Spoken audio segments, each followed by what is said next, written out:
हमारे शास्त्र कहते हैं कि मुर्दा जो जलता है उसके जलन का जो धुआं है वो व्यक्ति के पुण्य को नष्ट कर देता है।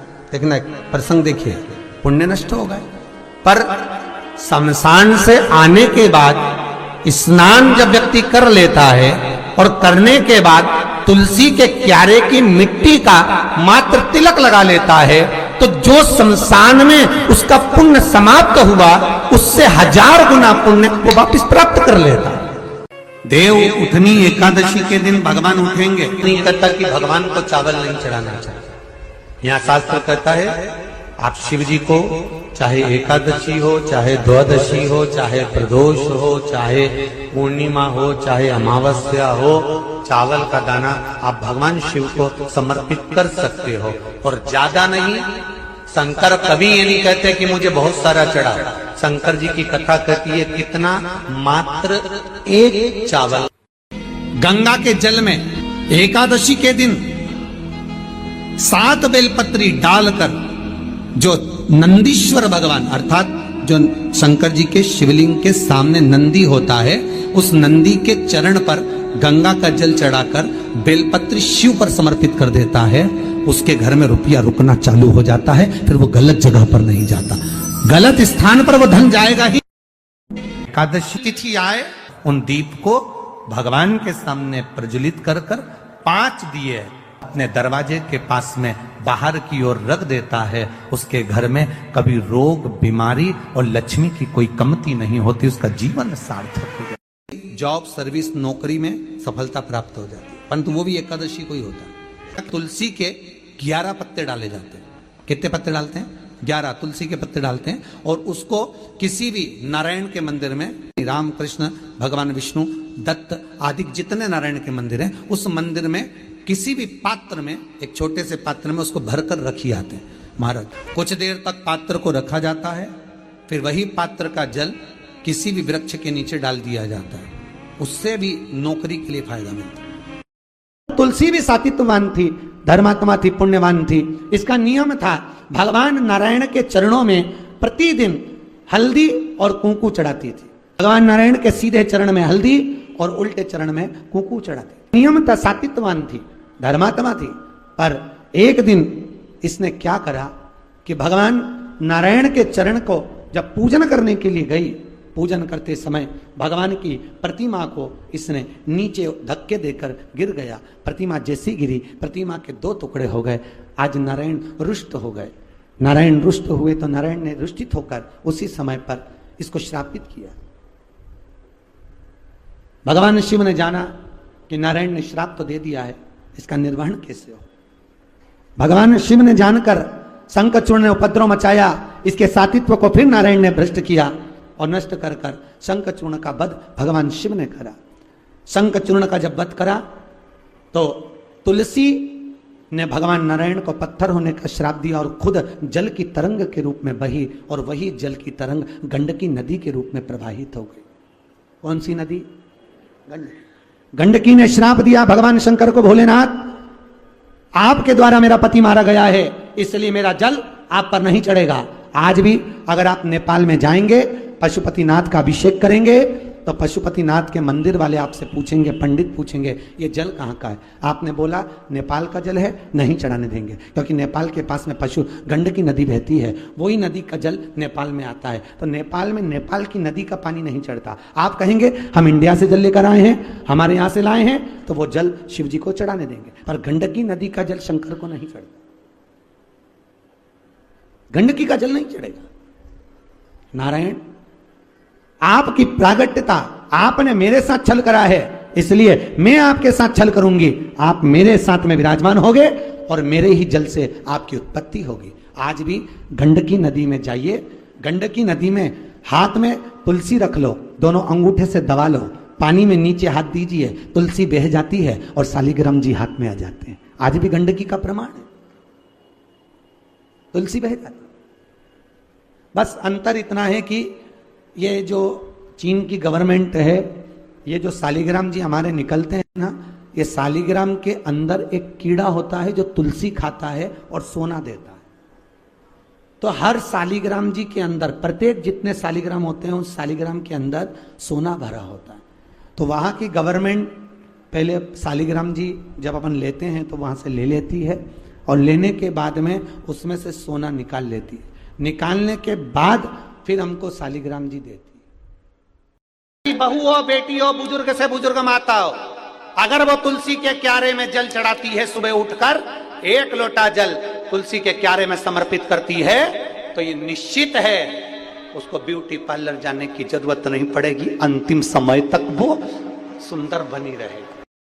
सुख तुम्हारे हाथ में नहीं आ रहा ना, वैभव तुम्हारे हाथ में नहीं आ रहा, तरक्की तुम्हारे हाथ में नहीं आ रही, तो एक काम करो, ये तुम्हारे हाथ में नहीं आ रहा, सुख नहीं आ रहा, वैभव नहीं आ रहा, शांति नहीं आ रही, ये तुम्हारे हाथ में नहीं आ रहा, तो तुम भी एक काम करो, जैसे सूर्य की ओर मुख कर कर चलते हो तो परछाई पीछे चलती है, जो भगवान शंकर की ओर मुख कर कर चलता है उसके पीछे वैभव, सुख और शांति चलती है। में शंकर का चढ़ा हुआ जल कभी नहीं जाना चाहिए।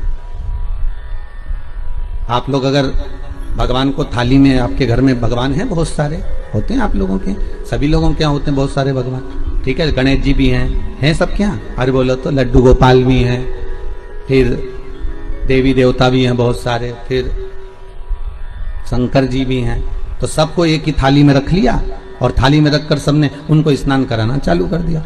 अब सबको स्नान कराया तो शिव जी को भी कराया, बोलो कराया कि नहीं कराया, थाली के अंदर रखकर। अब तुमने स्नान तो करा दिया, स्नान कराने के बाद वो जल को क्या करा तुम लोगों ने, ले जाकर तुलसी के क्यारे में डाल दिया। तो महाराज जी पहले के समय में क्या कालसर्प दोष, पितृदोष नहीं होता था? बिल्कुल नहीं होता था।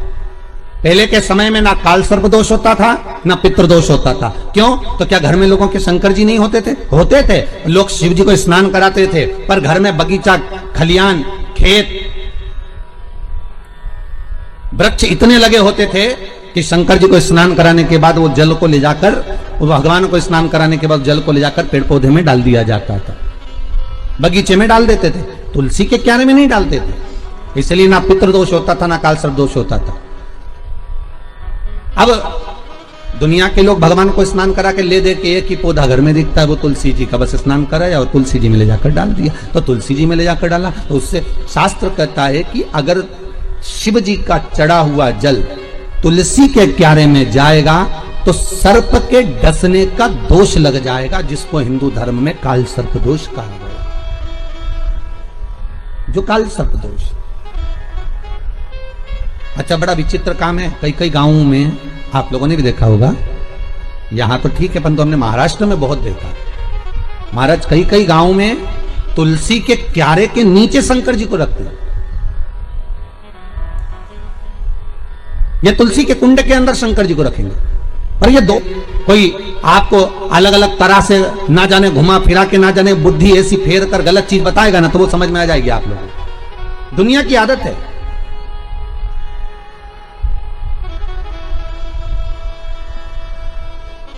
अरे जरा सा गलत देखने पर अश्वत्थामा की बुद्धि फिर सकती है। रात्रि के समय पर अश्वत्थामा बैठे हुए थे,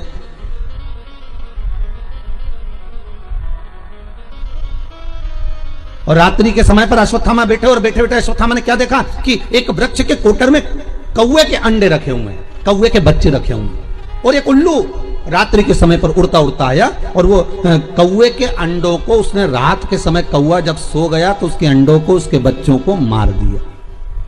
किसने? उल्लू ने।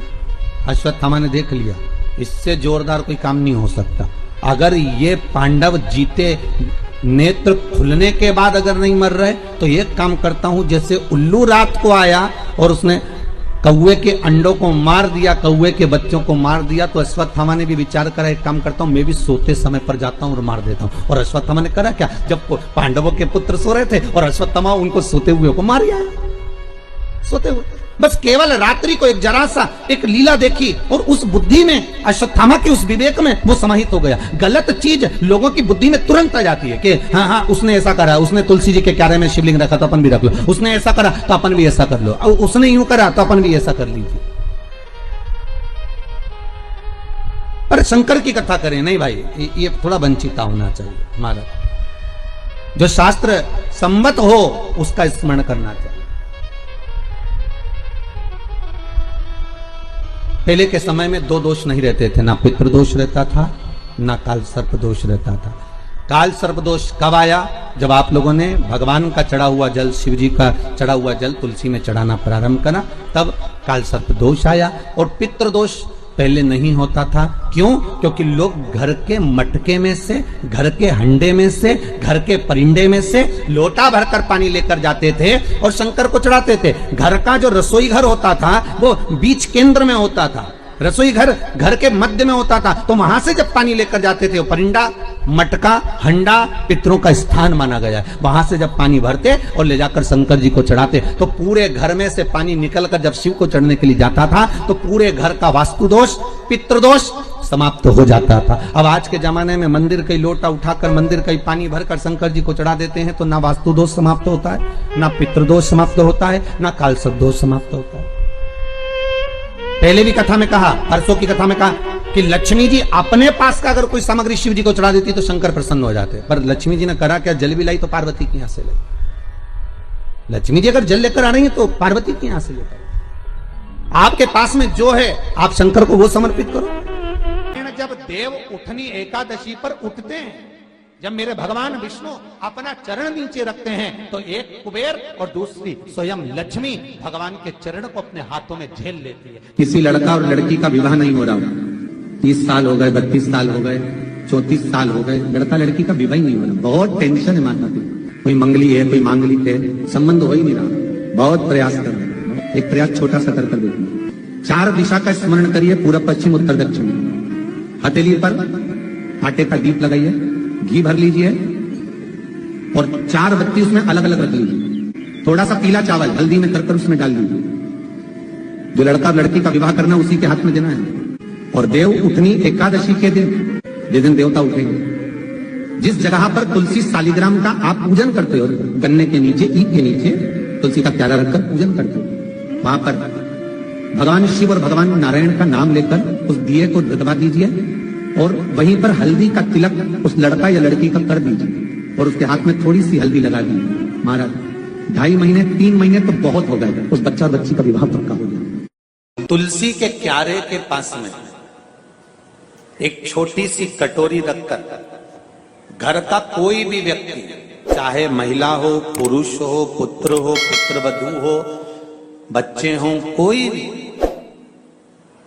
हथेली में गंगा जल लेकर अपने पूर्वजों का स्मरण कर और वो गंगा जल काशी विश्वनाथ के नाम से अपने पूर्वजों का नाम लेकर वो कटोरी में अगर 5 बार या 7 बार छोड़ देता है, तो उसके पूर्वजों को पिंडदान और तर्पण की जरूरत नहीं पड़ती, उनको मोक्ष प्राप्त हो जाता है। तुलसी के क्यारे उठनी एकादशी है, बहुत ध्यान देना महाराज। जिन बेटा बेटी का विवाह नहीं हो रहा, 30-30 साल के हो गए, 28 साल, 40 साल, 25 साल के हो गए, विवाह नहीं हो रहा, तो आज बेलपत्री पर दोनों पत्तियों पर लाल चंदन लगाइए और बीच वाली पत्ती पर पीला चंदन लगाइए। जिसका विवाह नहीं हो रहा उसके लिए का है, आज ही करना पड़ेगा। बंधु देव उठनी एकादशी के दिन आज ही का है, बस साल में एक ही बार होता है वो। नीचे की दोनों पत्ती पर लाल चंदन और बीच वाली पत्ती पर पीला चंदन। महाराज पीला चंदन लगाने के बाद में जो लाल चंदन है, उस लाल चंदन से 7 बिंदी पीले चंदन वाली पत्ती पर लगवा दीजिए। जिस लड़का लड़की का विवाह नहीं हो रहा उससे लाल चंदन की 7 बिंदी लगवा दीजिए और लगवाकर जहां पर अशोक सुंदरी का स्थान है वहां पर उस बेलपत्री को उसका नाम और गोत्र बोलकर, जिस व्यक्ति का विवाह नहीं हो रहा नाम और गोत्र बोलकर आज रात्रि के समय पर या आज शाम के समय पर उस बेलपत्र को देव उठनी आज एकादशी के दिन भगवान शंकर की अशोक सुंदरी की जगह पर चढ़ा दो और बाबा से विनती कर लो, बाबा मेरा मंगल विवाह हो, ऐसा निवेदन कर लो। 3 महीने के अंदर विवाह पक्का, भगवान विवाह पक्का करा ही दे। अशोक सुंदरी वाले वो करना आज ही पड़ेगा देव उठनी एकादशी पर। ये प्रयोग बाकी के दिन का नहीं है, केवल देव उठनी एकादशी का प्रयोग। आज एकादशी है, देव उठनी भगवान विष्णु की, इसलिए भगवान को सबसे ज्यादा प्रिय है ही क्या? तुलसी का दल। करूंगा मैं आप सबसे महाराज, मान लो कोई व्यापार में अगर तकलीफ हो, कमाई अच्छी नहीं हो रही हो, व्यापार नहीं चल रहा हो, तो निवेदन करूंगा कि किसी के चक्कर में मत पड़ना, कहीं जाकर पूछना मत ही। केवल देव उठनी एकादशी के दिन, जो अभी आने वाली है कार्तिक के महीने में देव उठनी एकादशी, इस दिन एक सिक्का, जब रात्रि को आप तुलसी जी की पूजन करें, ठाकुर जी की पूजन करें, एक सिक्का उसको नीचे रखकर उसको भगवान को विराजमान कर कर, तुलसी माता या शालिग्राम जी को विराजमान कर कर फिर पूजन करना। सुबह ब्रह्म मुहूर्त में 4 बजे जब आप देवता को उठाएं, वहां पर जब लीपन करें और उठाने जाएं, उस गन्ने की झोपड़ी के अंदर, तो वो सिक्के को अपने पल्लू में डालकर हल्दी की कटोरी में भरकर दुकान में, व्यापार में, व्यवसाय में रख दें। अगली एकादशी तक बताना जरूर कि कितना लाभ मिला, कितना कमाया आपने, सूचना जरूर देना हो, बताना जरूर कि कितना प्राप्त हो। क्यों? क्योंकि नारायण श्रीमद् भागवत कथा कहती है, कार्तिक महत्तम कथा है, तुलसी का क्यारा सौभाग्यवती नारियां जब जल का सिंचन कार्तिक महीने में करती हैं, तो उसका सौभाग्यता का आनंद पाती है। तुलसी बता देती है कि आपके घर की दशा क्या है। बार बार जल डालने के बाद भी तुलसी सूख रही है, बार बार आप पूजन कर रहे हैं, पाठ कर रहे हैं, तो भी तुलसी के तल सूख रहे हैं। तुलसी बता देगी कि तुम्हारे घर में तकलीफ आने वाली है, कष्ट आने वाला है, सूख रही है। भगवान विष्णु 4 महीने के लिए सोते हैं। देव सोनी एकादशी पे सो गए, अब देव उठनी आएगी ना कार्तिक में, तब बढ़िया चकाचक उठेंगे। जब देव उठनी एकादशी पर उठते हैं, जब मेरे भगवान विष्णु अपना चरण नीचे रखते हैं, तो एक कुबेर और दूसरी स्वयं लक्ष्मी भगवान के चरण को अपने हाथों में झेल लेती है। तो जिस स्थान पर आप देवता को उठा रहे हो, जिस स्थान पर आप भगवान की आराधना कर रहे हो, जिस स्थान पर आप भगवान को जगाने का प्रयास कर रहे हो, वहां आप अगर लक्ष्मी को विराजमान कर देंगे, तो नारायण का चरण और लक्ष्मी दोनों कुबेर के साथ हमें प्राप्त हो सकते। शास्त्र कहता है, यहां तक वर्णन करता है शास्त्र, अगर आपके घर में तुलसी का पौधा छोटा है तो वो कौमार अवस्था का होगा। वो तुलसी का पौधा जब घेर घमोर हो जाता है, तब अखंड सौभाग्य को देने वाला हो जाता है। उसमें से पत्तियों को उतारा जा सकता है, उसमें से आप कोपल को उतार सकते हो, उसमें से पत्ती को आप उतार सकते हो। भगवान विष्णु जब शयन से उठते हैं, देवसोनी एकादशी को जब भगवान उठेंगे, नेत्र खोलेंगे, तो प्रथम दर्शन भगवान विष्णु श्रीमद् भागवत कथा, स्कंद पुराण, पद्म पुराण, अग्नि पुराण, जितने भी पुराण उठाना चाहे सारी पुराणों को उठाकर देखना कि प्रथम वर्णन आपको मिलेगा कार्तिक महत्तम का, कि भगवान नारायण सर्वप्रथम जब नेन खोलते हैं, अपनी देव सोनी एकादशी से सोकर देव उठनी एकादशी पर जब उठते हैं, तो भगवान नेत्र खोलकर सबसे पहले किसका दर्शन करते हैं? किसका दर्शन? स्कंद पुराण कहती है, विष्णु पुराण कहती है कि भगवान नारायण जब नेत्र खोलते हैं, तो खुद की अर्धांगिनी लक्ष्मी भी नहीं, महाराज को याद रखिए, गौदान और एकादशी, श्रीमद् वल्लभाचार्य जी ने मायावत का खंडन करा था जगन्नाथपुरी में, और श्रीमद् वल्लभाचार्य जी ने कहा था एकादशी मरने के बाद मत दो, एकादशी जीते जी दो। कहा था कि नहीं कहा था? जीते जी दान करिए। इसलिए जगदीश में, जगन्नाथपुरी में एकादशी उल्टी लटकी हुई है। करें आपने दर्शन? जगदीश में एकादशी को उल्टा लटकाया, क्यों? क्योंकि वल्लभ ने कहा कि एकादशी जीते जी दो। कई पंडितों कहते हैं तुम्हारे दादाजी मर गए, जब 12वें का दिन होता है ना, तो पंडित जी संकल्प छुड़ाते हैं, देव एकादशी, बड़े बेटे ने 5 दे दी, छोटी बहू ने 3 दे दी, उसने 2 दे दी, उसने 2 दे दी, तो क्या तुम्हारे दादाजी भिखारी थे जो तुम्हारी एकादशियां लेकर जाएंगे? और तुम कौन होते हो दादाजी को एकादशी देने वाले? तुमने कौन सा इतने पुण्य कर लिए जो तुमने एकादशी दे दी? एकादशी के दान की महत्वता श्रीमद् वल्लभाचार्य जी ने कहा कि कोई व्यक्ति अगर खटिया पर सड़ रहा है, पलंग पर तड़प रहा है, हॉस्पिटल में पड़ा हुआ है, तो निवेदन है कि उसको देखने जाओ तो अपनी करी हुई एकादशी में से 2 एकादशी का दान उसको तुरंत दे दो। क्यों? तो जिससे उसको मोक्ष मिल जाए। एकादशी का व्रत ही में किया गया हमारा पाप कर्म है। हमने किसी जीव की हत्या करी है, हमने किसी को कष्ट प्रदान करा है, हमने किसी को अपशब्द कहा है, हमने किसी को ताने दिए, हमने किसी को आड़ा टेढ़ा कहा है, हमने किसी को गालियां दे दी है।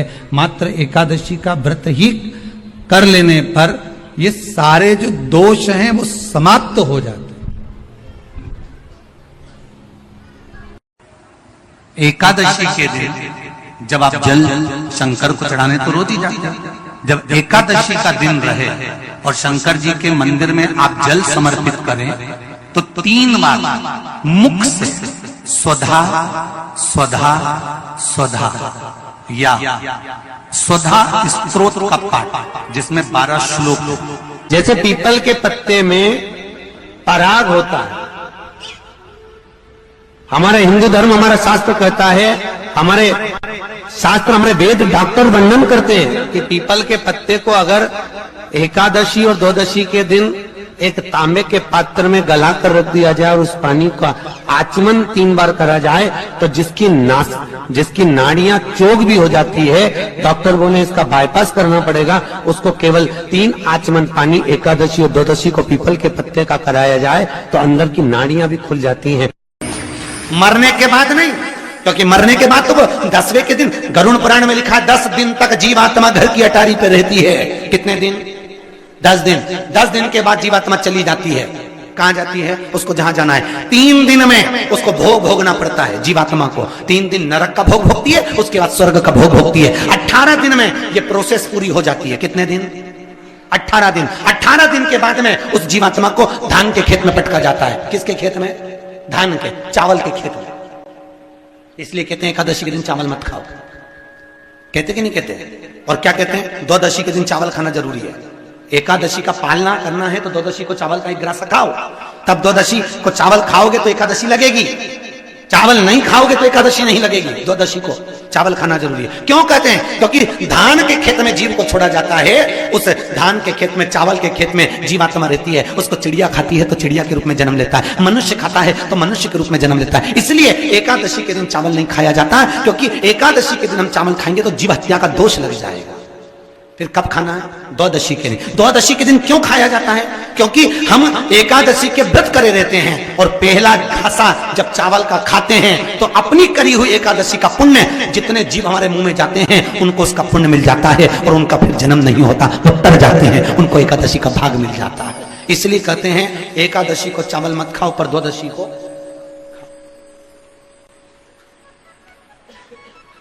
खाइए। 10 दिन तक जीवात्मा है और आपने एकादशी कब दान दी? बोलो जम के। 12वें के दिन, 13वें के दिन आपने एकादशी का दान दिया, वो मिली उनको? अरे बोलो अच्छे से। कई तो अभी तक कर रही होगी, हमारे दादाजी के निमित्त की कर रहे हैं, कर ले। फिर वही वाली बात आ गई, गुलाब के फूल में पानी जारी है बन के, फिर जन्मे फिर भोगो, फिर जन्मो फिर भोगो। तो इससे तो अच्छे से खूब तपने के बाद, कर्म भोग भोगने के बाद, क्योंकि मनुष्य का जो शरीर है केवल भोगने के, भजन करो भोगो, भजन करो। क्यों?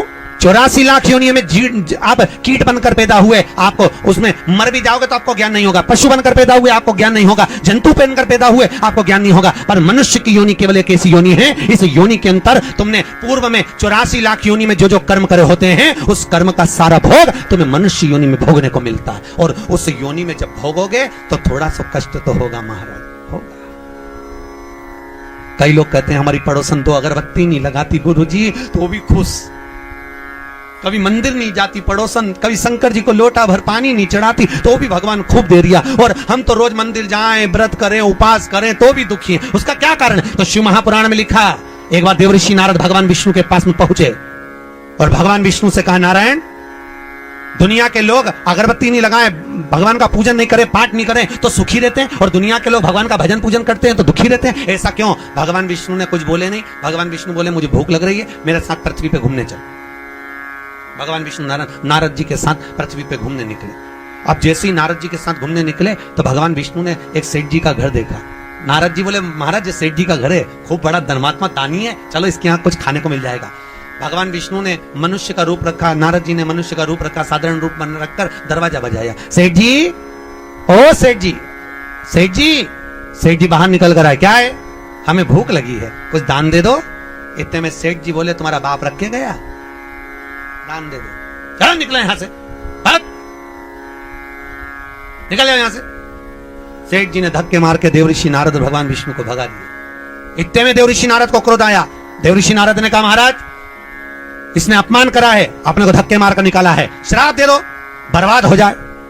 भगवान विष्णु ने पीछे पलटकर सेठ जी को देखा।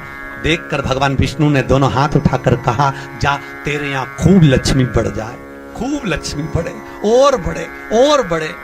इतने में देवऋषि नारद ने कहा, प्रभु तुम लक्ष्मी बढ़ने का, तुम्हें श्राप देना था तो तुमने आशीर्वाद दे दिया। भगवान बोले मेरी मर्जी, चलो। भगवान विष्णु और आगे गए। भगवान ने कहा एक छोटा सा झोपड़ा है, छोटी सी कुटिया थी, छोटा सा घर था। भगवान ने कहा यहाँ देख कुछ मिल जाए। देवऋषि नारद ने आवाज लगाई, माता बाबा भूख लगी है। अंदर से एक बूढ़ी माँ निकल कर बाहर आई, आओ बाबा अंदर बैठो। 2 आसन लगाए, भगवान विष्णु और देवऋषि नारद को बिठाया। माता जी ने कहा, बाबा क्या चाहिए, हमें भूख लगी है। माँ बोली, बाबा मेरे यहाँ खाने का तो कुछ नहीं है, एक गाय है, गाय दूध देती है, हम उसका ही पालन करते हैं, आपको मैं दूध ला कर देती हूँ। माता जी ने पानी पिलाया, दूध लाकर देवऋषि नारद भगवान विष्णु को दिया। महाराज मेरी गाय इतनी बढ़िया है, बस वो दूध देती है। भगवान ने दूध पिया, देवऋषि नारद ने दूध पिया, भगवान चल दिए। इतने में देवऋषि नारद बोले, प्रभु कितनी अच्छी अम्मा है, कितनी अच्छी आई है, कितनी अच्छी माता है, आशीर्वाद दो भगवान, इसको खूब आशीर्वाद दो, ये खूब दान करती रहे, पुण्य करती रहे। इतने में तुरंत भगवान विष्णु ने पीछे पलट कर देखा, पलट कर देखकर आशीर्वाद देते समय भगवान विष्णु ने कहा, जा तेरी गाय मर जाए। भगवान विष्णु ने हाथ ऊंचा कर कहा, तेरी गाय मर जा। और भगवान चल, जैसे ही चले इतने में देवऋषि नारद को क्रोध आ गया।